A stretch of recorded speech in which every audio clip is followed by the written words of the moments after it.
खबर साहिबगंज से है, जहां रविवार को राजमहल विधायक अनंत ओझा ने उधवा में 43 लाख की 2 जन कल्याणकारी योजनाओं का शिलान्यास किया। उन्होंने डीएमएफटी योजना से उधवा प्रखंड के उधवा हाई स्कूल में स्थित चहारदीवारी पर 3 फीट ऊपर कर जालीदार से फिशिंग कार्य का शिलान्यास किया। वहीं डीएमएफटी योजना से उधवा प्रखंड के उत्तरी सरफराजगंज फुदकीपुर गाँव में सामुदायिक भवन निर्माण का शिलान्यास किया। इस मौके पर विधायक ने कहा कि 43 लाख की लागत से 2 जन कल्याणकारी योजना का उधवा में शिलान्यास करने का सौभाग्य मिला। उन्होंने जनता का दिया हुआ आशीर्वाद के कारण ही क्षेत्र का विकास तेजी से हो रहा है और जनता की मांगों को पूरा कर रहा हूं। उन्होंने कहा कि फुदकीपुर में बहुत दिनों से सामुदायिक भवन की मांग की जा रही है। जनता की मांगों को पूरा करके इसे करने से खुशी मिल रही है। कहा कि राजमहल में पेयजल की समस्याओं का समाधान की दिशा में लगातार प्रयासरत हूँ। और क्या कुछ कहा मीडिया से बात करते हुए, सुनिए। की लागत से 2 योजनाओं का मेरे अनुशंसा पर आज हमने शिलान्यास किया। ये उधवा हाई स्कूल के बाउंड्री वाल का उन्नतीकरण का था 25 लाख के लागत से, और इसी प्रकार का लागत से फुदकीपुर में भी सामुदायिक भवन का शिलान्यास है।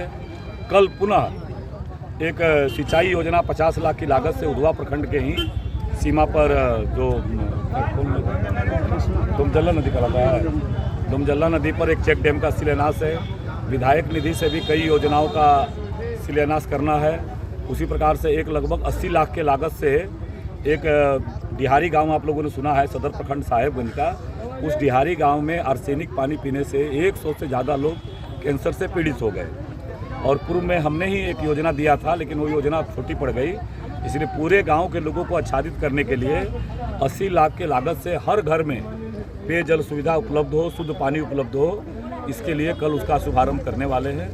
तो इस प्रकार के लोक कल्याण की जो योजनाएं हैं, उन योजनाओं का क्रियान्वयन करने के लिए आज हमने समय दिया है और आज उसी दृष्टिकोण से आज उधवा प्रखंड में आना हुआ है। सर, जिस स्कूल का योजना शिलान्यास किया सर, इस स्कूल में जमीन का सर मामला है कि जमीन अतिक्रमण किया गया सर? ये मामला मेरे संज्ञान में आज ही आया है और हमने अभी विद्यालय के प्रधानाचार्य जी को मैंने कहा है और यहाँ के विद्यालय के जो प्रबंध समिति के अध्यक्ष हैं कि अंचलाधिकारी को आप एक आवेदन दे दीजिए और आवेदन देकर के अंचलाधिकारी पुनः उसका नापी करा दे, ताकि यह विद्यालय ये सार्वजनिक संपत्ति है, किसी का व्यक्तिगत नहीं है और समाज की संपत्ति है।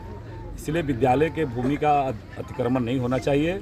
हम सब लोग मिल करके उस भूमि की रक्षा करना हम सबका दायित्व है।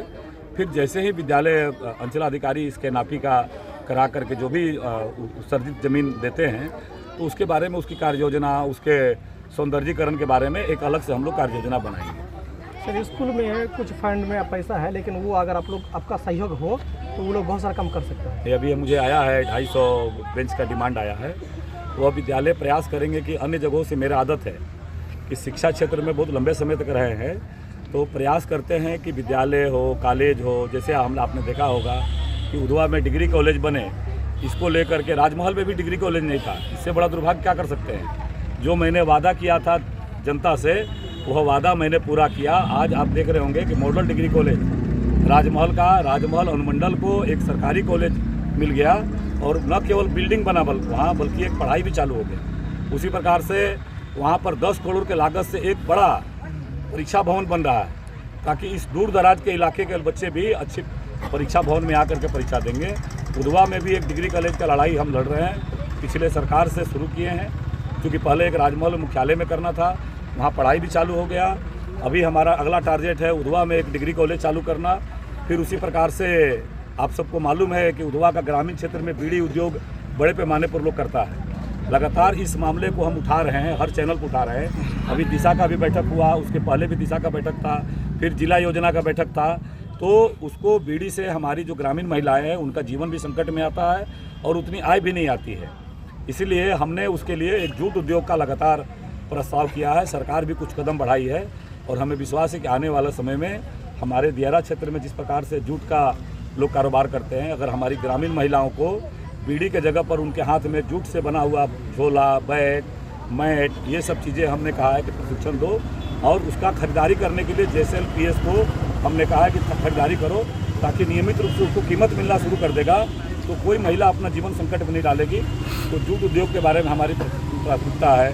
फूड प्रोसेसिंग यूनिट उधवा में स्थापित हो, इसके आधार पर, प्राथमिकता के आधार पर हम लगातार इसकी आवाज़ उठा रहे हैं और आने वाले समय में इस दिशा में हम सब लोग मिलकर काम करेंगे। एक आपको मालूम है कि जब मैं विधायक बना था तो 8 फीट चौड़ा यहाँ NH कहलाता था। मैं कहता था कि दिल्ली बम्बे मुझे नहीं जाना है, उसको यहाँ लाना है। यहाँ लाने का मतलब ये था कि जो दिल्ली बम्बे को आधारभूत संरचनाएँ मिलती है वो गांव के में बैठा हुआ व्यक्ति को मिलना चाहिए। उसका जीवंत उदाहरण उधवा राधानगर सिरासी पथ है। तो ये जब आएगा इस इलाके में तो फिर यहाँ से पलायन भी रुकेगा। यहाँ का लोग खुद अपने हाथों से अपना भाग्य लिखने का काम करेंगे। एक जनप्रतिनिधि होने के नाते जिस प्रकार से माननीय प्रधानमंत्री जी ने 4 लेन का शिलान्यास किया, आप देख रहे होंगे केलाबाड़ी से लेकर के और वो बास्कोला तक प्रथम फेज का काम चल रहा है। सेकंड फेज में बास्कोला से लेकर के मिरिया चौकी तक काम चलेगा। तो ये योजनाएं जा करके लोगों का जीवन बदलने का काम करेगी। सर यहाँ मुख्यालय से 3 घरिया लगभग 500 से 600 मीटर दूरी पर है, वहाँ पर पानी का बड़ा समस्या है जिस पर हम लोग खबर अखबारों के माध्यम से मैंने ये समाचार पढ़ा है। आने वाला समय में उस दिशा में समाधान हम लोग करेंगे। उसमें आपका और आपको पता है, आप सबको जानकारी में रहना चाहिए बात। यहाँ के जनप्रतिनिधि भी है। उधवा के लिए मैंने एक बृहत योजना पूर्ववर्ती सरकार में लाया था। उस योजना का नाम था महासिंहपुर पेयजल सिंचाई योजना। वो महासिंहपुर जो मुरली पहाड़ है वहाँ बहुत बड़ा टावर बनने वाला था और हर घर का जल का वह व्यवस्था करना था। दुर्भाग्य से माननीय प्रधानमंत्री नरेंद्र भाई मोदी जी ने जो हर घर नल योजना चालू किया, उस योजना का स्वरूप वर्तमान सरकार में आने के बाद उस योजना का स्वरूप बदल गया और उसके स्थान पर लोग 20 घर 25 घर का एक छोटा टंकी बना करके देने का काम किया है। हालांकि मैंने पिछले दिनों अधिकारियों की बैठक में कहा था यह इलाका आर्सेनिक और फ्लोराइड वाला इलाका है, इसलिए इसका पानी का शुद्धिकरण जैसे राजमहल का प्लांट है उसी प्रकार का एक प्लांट राधानगर में, बेगमगंज में, मोहनपुर में ऐसे टुकड़ा में बांट कर मसना में मैंने बोला था लगाने के लिए, लेकिन उसका स्वरूप, उसका योजना का स्वरूप ही लोग सरकार ने बदल दिया। तो इसमें सर आपके फंड से कोई पानी जल में नहीं, निश्चित रूप से आने वाला समय में आप विश्वास रखिए कि उस पेयजल का जो लोगों का डिमांड है वो आने वाला समय में उसको हम लोग पूरा। सर मोहनपुर और पतौड़ा 2 पंचायत में जहाँ पर इंदिरा आवास नहीं बनता, सर इस पर आपका क्या पहल होगा? नहीं, वो तो ज़मीन का नेचर के बारे में पता करना पड़ेगा कि ज़मीन का नेचर क्या है, किस परिस्थिति से है। लेकिन हमारे यशस्वी प्रधानमंत्री नरेंद्र भाई मोदी जी ने 2024 तक सुनिश्चित किया है कि हर बेघर को घर देने का उन्होंने सुनिश्चित किया। सर उधवा में वो ITI कॉलेज है जो हाथी गदार बना पड़ा हुआ है, तो क्या उसको स्टार्ट शुरुआत नहीं कर सकते?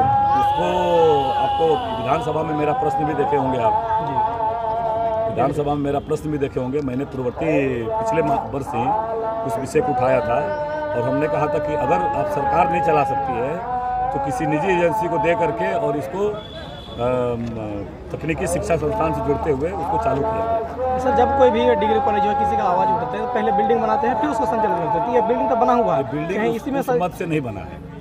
तो अभी जैसे डिग्री कॉलेज की बात हो रही है तो वही चालू हो जाना चाहिए। संज्ञान में वह बिल्डिंग उस मत से बना ही नहीं है, यही दुर्भाग्य की बात है।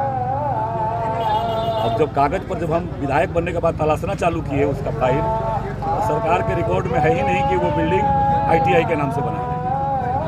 इससे बड़ा दुर्भाग्य नहीं हो सकता है। वो संथाली में बांट देना चाहिए। लेकिन इसलिए मैंने कहा कि उसका हम उस भवन का हम उपयोग करने वाले हैं। और आपको पर्यटन के दृष्टिकोण से उधवा की जो महत्ता है आप देखे होंगे कि लगातार हम लोग मिलकर के उधवा पक्षी अभयारण्य झील को केंद्र बिंदु बना रहे हैं ताकि जैसे हमारा 4 लेन तैयार होगा तो लोगों का आना जाना प्रारंभ होगा और बड़ी संख्या में पर्यटन के क्षेत्र में भी यहाँ के लोगों को लाभ। सर उधवा की जो डिग्री कॉलेज के लिए आपने आवाज़ उठाया विधानसभा में, तो चूंकि उधवा के लोगों का ये सपना भी है कि यहाँ के डिग्री कॉलेज एक बने तो लाखों बच्चा इसमें लाभान्वित होंगे, तो आपकी जो जोरों शोरों से आवाज़ उठ रही है तो इस सरकार में क्या बन पाएगी, क्या लगता है आपको? नहीं, मैं तो मांगने वाला हूँ जी। जनता ने मुझे इसी काम के लिए चुना है कि मेरा जनप्रतिनिधि विधानसभा में जा करके मेरी आवाज़ बने और इसी नाते न केवल पहली बार उठाए हैं, अभी तक मैं 6 बार इस सरकार के समय में 6 बार इस आवाज़ को मैंने आवाज़ दिया है और मुझे विश्वास है कि सरकार एक न एक दिन सुनेगी और उधवा में डिग्री कॉलेज हम बना करके ही दम लेंगे। अनंत ओझा जिंदाबाद। इस वीडियो को लाइक करें, हमारे चैनल को सब्सक्राइब करें, बेल आइकन जरूर प्रेस करें हमारी न्यू वीडियो सबसे पहले देखने के लिए।